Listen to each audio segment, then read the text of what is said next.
So that's where people are focused because this is personal. I feel like this is not just well, how's the world doing? How's the economy? This is personal. And I think what I'm hearing certainly within the Luminary communities is that is actually, this is an election that's very personalized because of what's happening.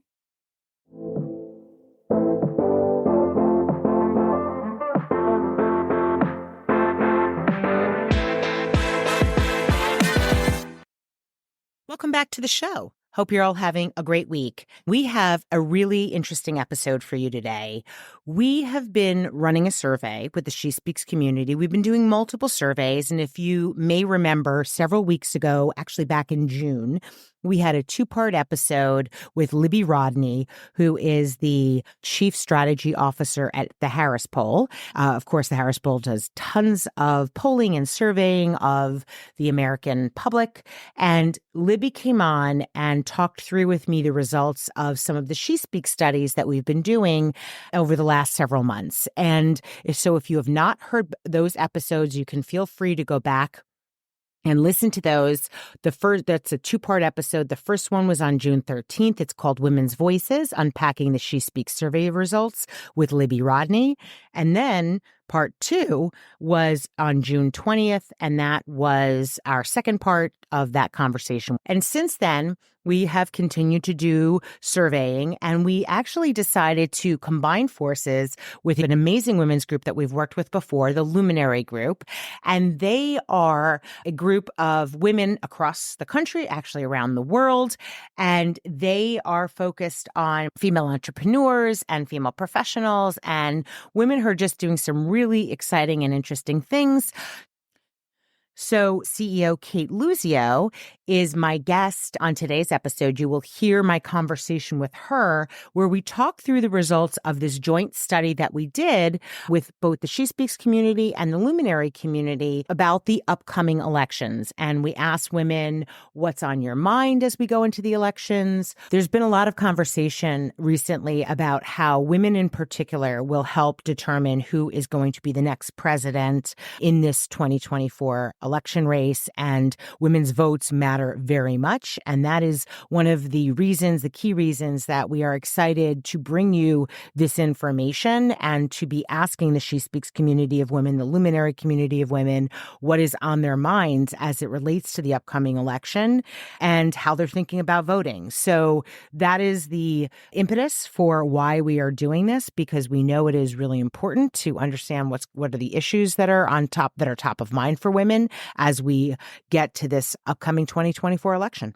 We were getting ready to release the results of that study this past week, and we had the announcement from President Biden that he would not be seeking re-election, and he was going to be dropping out of the 2024 presidential election and the presidential race. So we decided to go back and ask some additional questions to the SheSpeaks and Luminary community.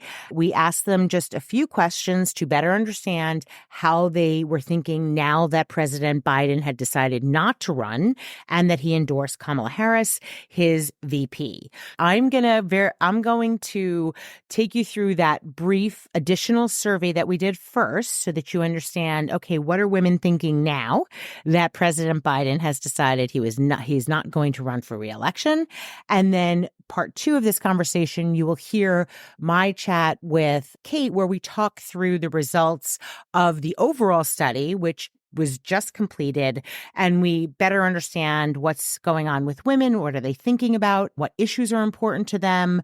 What are they excited about moving into this presidential campaign? And so we talk more about the results from the overall study. So we had 1,300 women take this survey over the course of the last couple of days of this week. And since President Biden pulled out of the race, and a couple of things to point out here. First, we asked women, now that President Biden announced he would not be campaigning for the 2024 presidential election, does it change who you think will win the 2024 presidential race? And 22% of women said, yes, it does change who I think is going to win the upcoming election. 49% of women said no. And then another 29%, the rest, said that they weren't sure. The next question we asked women was, will the news of President Biden pulling out of the presidential race change your vote for president in 2024? 14% of women overall said yes. 75% said no, it's not going to change my vote. And 11% said, I'm not sure. Then finally, we asked women, who do you think will win the 2024 presidential election? 49% said former President Donald Trump. 43% said Kamala Harris or a different Democrat nominee. And then the rest, 9%, said they're not sure. So those were the key questions we asked people. When we asked this question right before President Biden pulled out of the race, we had 45% of people said that they believed that former President Trump would win. 40% believed that President Biden would win, and the rest said somebody else. Now, when we asked the question, as I said, after President Biden announced that he was not going to be seeking re-election, the same question that we asked people, we found that 43% of people said that they thought that Kamala Harris or a different Democrat nominee would win. 49% said former President Donald Trump they thought would win, and then the rest said somebody else. So really interesting to see how people are thinking about this and breaking down the news of President Biden deciding to pull out of the 2024 race for president. And now we're going to jump into my conversation with Cate Luzio from Luminary, where we talk about the results of the overall study so that you have a better sense for what women are saying. With that, we're going to jump right into it.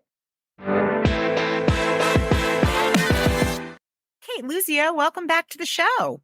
Hi, great to be here.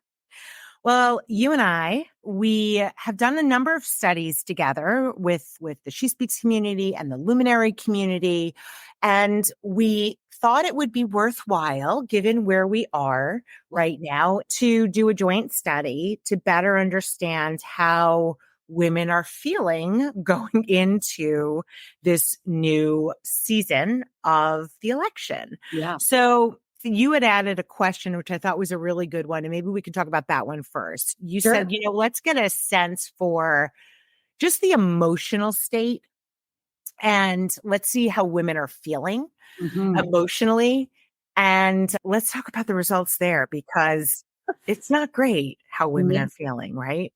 Yeah, no, not at all. I think the reason I wanted to make sure we added that, because so much is tangible, right? Like who you're voting for, all of the questions we ask. I think the intangible or the soft is like, okay, we know that, and we'll talk about that in a second, but how are people feeling? And certainly within our community at Luminary, I'm often asking, like, how are you feeling? Like checking in, what's going on? And I think we always hope that there's like, people have like this, okay, I'm feeling like this, but there's this silver lining. And the results that we see was that there's right now, given everything that's going on, not just the election, but the state of the world, geopolitics, there's, I think, a myth about the economy not doing well. I think it was a little bit, I almost to say shocking at how negative people are feeling. Yeah. Yeah. So for those listening, the number we gave women a list of emotions. There were things like hopeful and happy, and then anxious and frustrated, and all sorts of things. And the top 4 emotions, we asked women to choose their top 4. Were all kind of negative. Number 1 was anxious and worried. We put those kind of together, and that was close to 70%. It was 69% said that they were anxious and worried. Another 65%, which was number 2, said they were frustrated. Then uncertain was number 3 at 64%, and stressed was number 4 at 47%. So sort of a lot of these emotions that are definitely not in the positive realm. In fact, the the highest ranking positive emotion was hopeful, and that was at just 22%. And it's interesting because when we've asked this question in the past on other surveys about, oh, we're starting a new year, how are you feeling going into the new year? Hopeful is always the number one thing. Yeah. It's always number one, except in the height of COVID when people were anxious and worried. But it's typically we have positive emotions that pop. But here we are with, just such a negativity or such concern and frustration about the state of the country. And I think that question, and it was the first question on the survey, is a setup for a lot of what we heard in the rest of the survey. Yeah. I also think, what's interesting about the results when you look at them, one other thing that jumped out at me is we're 4 years past, when more than 4 years when COVID started, right? So we went from everyone being connected to no one being connected, and then it was all virtual and digital, and now, right, everything's open, people are back, lots of people back in offices, even if it's hybrid, but yet the connected, are people feeling connected, and we put it as connected to family, friends, community. Only barely 12% said they felt connected. So, connected to the world, connected to what's going on. But that surprised me because so many people now are wanting to be in real life and get out, but yet there's still, I think this ties back into this feeling of loneliness. I don't feel like I'm as connected to the people that are in my network or my community or my family, which is kind of scary. So another thing we asked people was, we asked women, did they think that the country is heading in the right direction? Yeah. And this one was over 80%. So 81% of women said that they think that the country is heading in the wrong direction. And that is up from 78% in mid to late May when we did this. We asked the same question in a different survey, and 75% in early April. So that's still a very high number. But you've gone from 75% to 81% in just a few short months. Does that resonate with you in terms of things you're hearing from the Luminary community? Because you get to see people in person, you have tons of events. Is this sentiment like, hey, we're not going in the right direction here as a country? Is that something that you are sensing from women in your community? Yeah, I think absolutely still. I think that it's not just about the election. I think you've got the election. You've got also what's happening geopolitically, and you can't not know all of what's happening around the world. I think that while jobs are doing well, it's different kinds of jobs that are kind of making those numbers rise. I think people are feeling like the cost, and it comes out later in the survey, of everything from your groceries to your gas is just still so high. And how am I going to continue to pay for things? And I think also this, I'll call it a backlash, but the backlash of within the traditional workforce around DE&I and where we were a few years ago to where we are now and what companies are doing, I think that also has a lot to do with it. And certainly within the Luminary community, because for those that worked in companies, they're like, great, 3 years ago, it's like women and supporting women and women of color and BIPOC. And now it's like, well, we want to be inclusive, but we don't really want to be that inclusive. And I'm generalizing, but we know that it's happening. DE&I, for those who may not be familiar with the term, it's diversity, equity, inclusion. And it is something that a lot of companies started, especially large companies, started to build departments to ensure that they could bring in more talent across diverse backgrounds, because there's a business case. Right. There is a solid business case. And Microsoft, I think I just read this week, they eliminate a diversity, equity, inclusion department or team. Yeah, so this is happening. This is happening across these companies that have brought these people on, and now letting go of these teams. So there's a lot connected, I think, with this perception too of the economy. And that's the next thing I want to ask you about. You've said it's not necessarily about whether the economy is actually doing worse. It's the perception. And the perception is, at least amongst the people being surveyed here, the economy is doing worse. So 56% of women said that they believe the economy is getting worse. And that is up from 51% who said that in April. And when we asked women in the study, okay, well, what are the factors that you consider when you think about the health of the economy?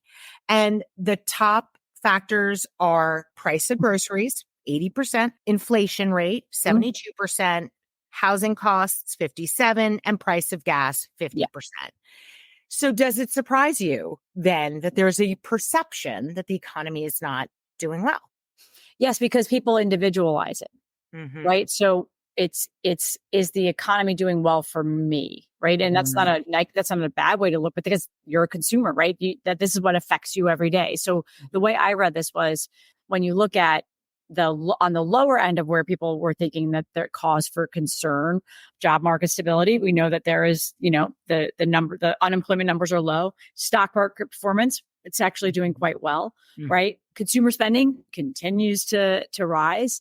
But then that's macro, right? In my mind as a consumer, it's like, well, I can't really contribute to that. That has nothing to do with me unless I've lost my job, et cetera.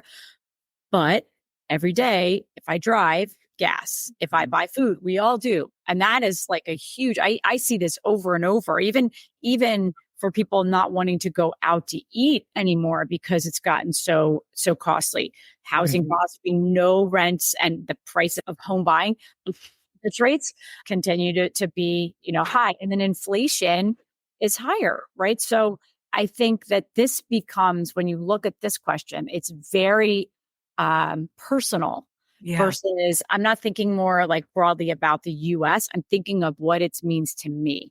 That's a really good point. And in the past, when we've done surveys, we've asked women, how do you think the economy is doing? And then we'll say, okay, well, how do you think you're doing on your own, like you personally? Right. And there's always this gap. We call it the optimism gap because they always think the economy is not doing as well as they personally are doing. Right. That there's always like, well, I don't think the economy is doing so great, but I personally am very optimistic about financial prospects. Right. There is always, that's a really good point. There's always this delta between those two things for women.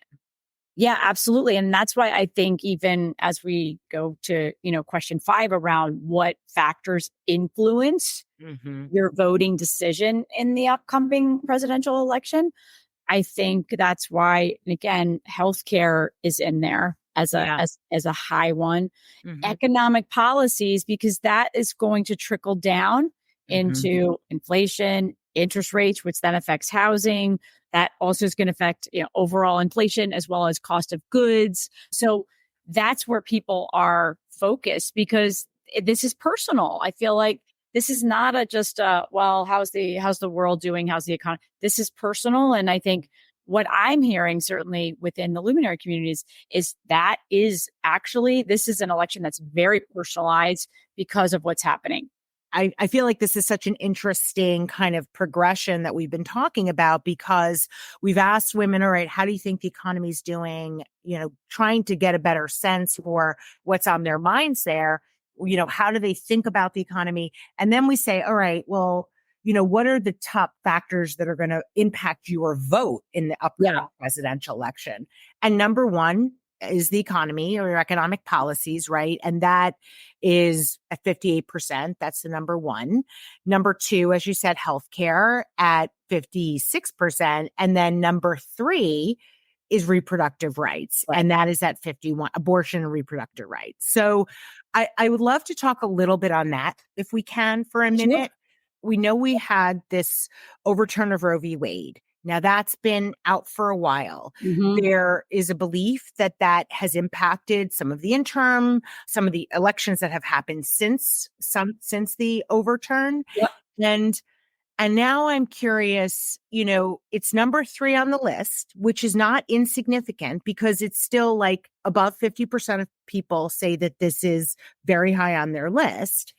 And to your point about the economy and thinking, well, it's a more personalized thing. Like maybe I don't Mhm. necessarily think the economy is doing well, but I think that I'm personally optimistic about my own financial, then maybe some of these other things like reproductive rights is actually higher for me in terms of how I might actually vote. So how much do you think this is going to factor for women? It's third on the list. How much do you? Yeah, listen, I think you're asking two communities, right? And these respondents that are predominantly women. Mhm. And this is whatever side you're on, Yeah. it is a really important component of how people historically have voted, right? Mhm. And I think it will be in this election as well. One, yes, given what happened with the overturning of Roe v. Wade, it's still right state by state. We're seeing new legislation around this. And so I think this is again becomes personal because when you look at the other answer choices, right? And so climate change, which for years we've been hearing about and everyone's, ranting about, it's 25%, right? Mhm. So, because Mhm. you know what? Right now, it's not personal to me. Right. National security, it's not necessarily foreign policy is at 23%. Again, Mhm. not personal to me. Mhm. I can't control that. I think this people right now are just feeling that life is very personal, right? They're not just watching it, it's Mhm. actually affecting them. And Mhm. so the reproductive rights, it's not only affecting them Mhm. today, depending on Mhm. their age, will affect the next generation and the Yes. generation after that. What's the mindset of a woman who is going to be voting in this upcoming election? Wouldn't you think that women would just be feeling so, not great Yeah. about not motivated, demotivated about voting? But that's not what we found. We No. found that more women, 45% of women said that they were somewhat or very motivated, and just 33% who said that they were somewhat or very apathetic, meaning just they were like this, they were so annoyed with this whole thing. They were feeling great about the process. Does that surprise you?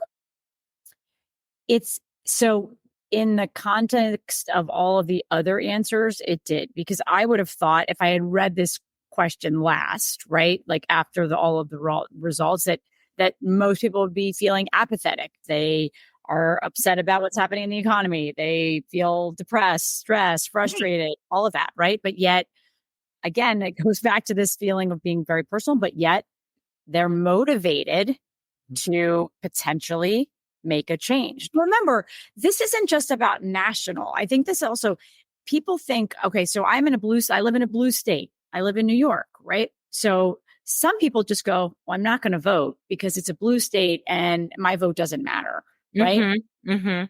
I think has a lot also to do with, am I going to go out there and vote?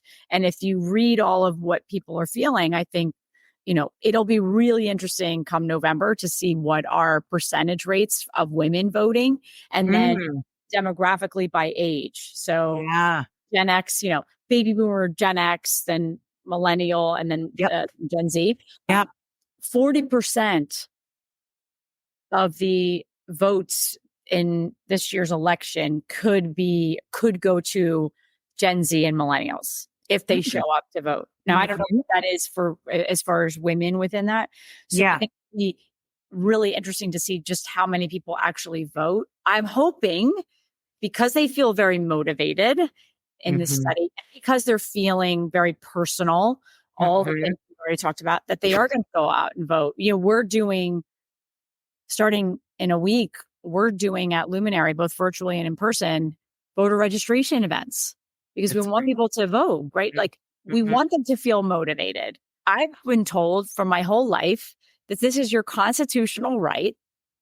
And the only way to make a change is to show up and vote, whether you're in a blue state, a red state, a swing state, you've got to take part in the political process. So if you're feeling any way like this survey, then get out there and vote. Connected to this was, we did ask also a question about, whether women were feeling confident or not confident in the political system. And this one, it's just given what we're hearing in different parts of this survey. This also was, interesting. It seems more consistent with the other data we saw, but just 5% of women say they feel extremely confident in the system. Yeah. One thing that I would say, like anecdotally, if I read that, is like, we've got to get more people interested in politics way younger, right?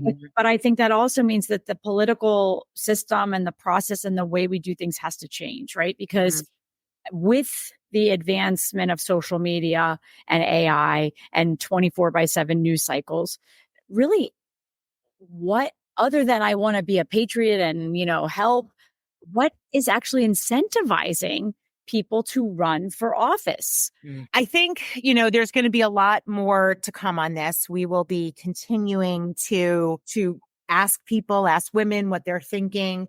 Any sort of final thoughts on anything you saw in the study that you think is worth pointing out? I think all of this, if you drill it down, it comes back to this word personal, right? What does it mean for me? Right? Versus the country, but what does it mean for me? How is it going to affect me? And I think we'll see over the next couple of months as we lead right into November is on the campaign trail. Where these candidates are going. I don't think it's going to be the blue or the red states. It's going to be all focused on these swing states. Well, lots more to come on this. We will keep people posted. We will be releasing the results formally. If people want to follow you, Cate, what's the best way for them to do that? Sure. Best way to find me is at Cate Luzio, CateLuzio on Instagram, which I'm not very active. I'm much more active on LinkedIn. So connect with me on LinkedIn. Would love to hear from you. And then if you're interested in following Luminary, that is We Are Luminary on Instagram. Thank you so much, Cate. Thank you so much. And so glad to be a part of this. Thank you for listening. If you're an influencer or a brand that wants to work with us, please feel free to email us at info@shespeaks.com. Until next time.